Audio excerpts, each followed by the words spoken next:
I have absolutely no problem with immigration. I think it's great that people can move to better countries from worse countries. I have absolutely no problem with countries taking in refugees. I think it's great that countries can take people in from places where they might die if they don't get help.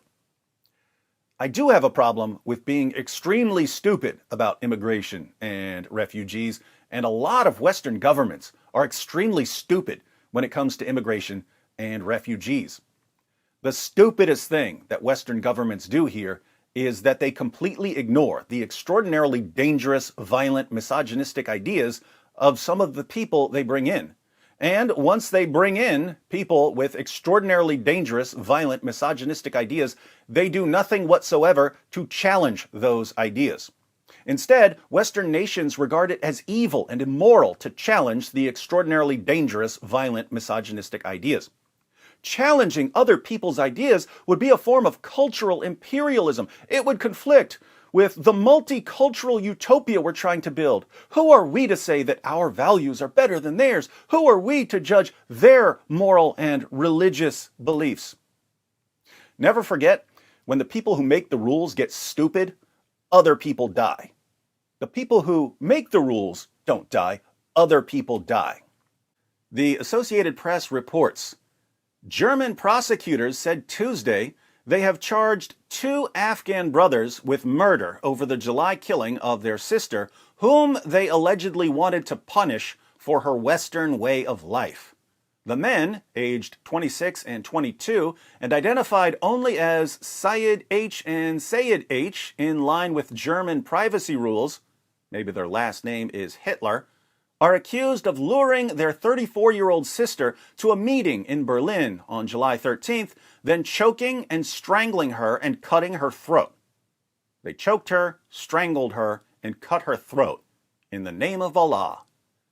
Prosecutors in the capital charged that they took a taxi to a station later that day with her body in a suitcase, then traveled to Bavaria by train and drove to a site near the elder brother's home where they buried her.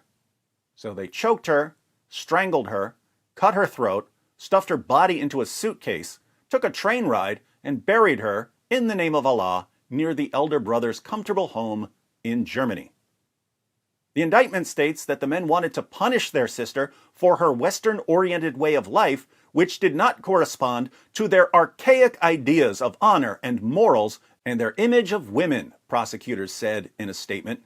Wow, newsflash, German prosecutors just called Islamic values archaic. No takebacks now.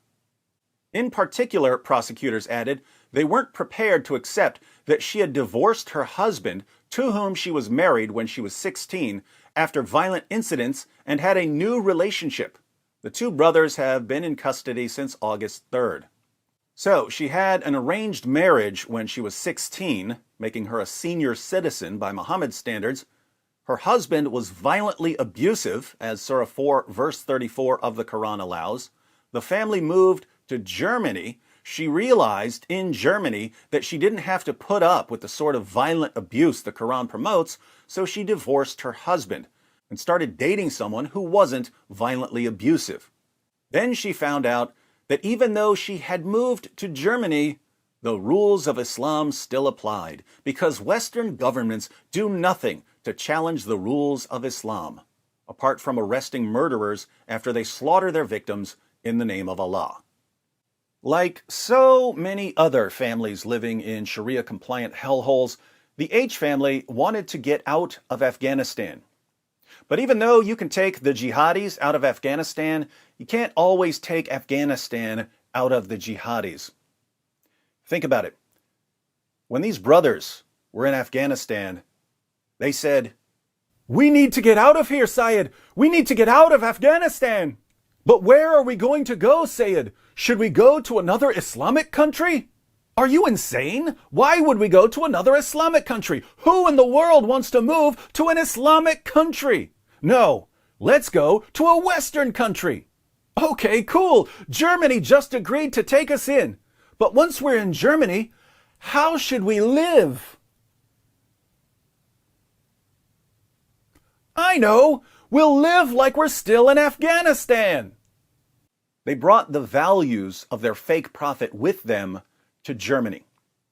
Instead of challenging the values of the most obvious false prophet in history, German politicians and journalists praised and honored and glorified the most obvious false prophet in history. And people keep dying because of it. There must be something in the drinking water in Germany, something that makes the leaders want to destroy their own people and to take the rest of the world with them. It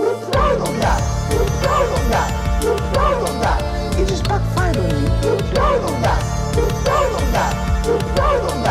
It just backfired on you. This is a part of a religion. There's a reason to it. Yeah?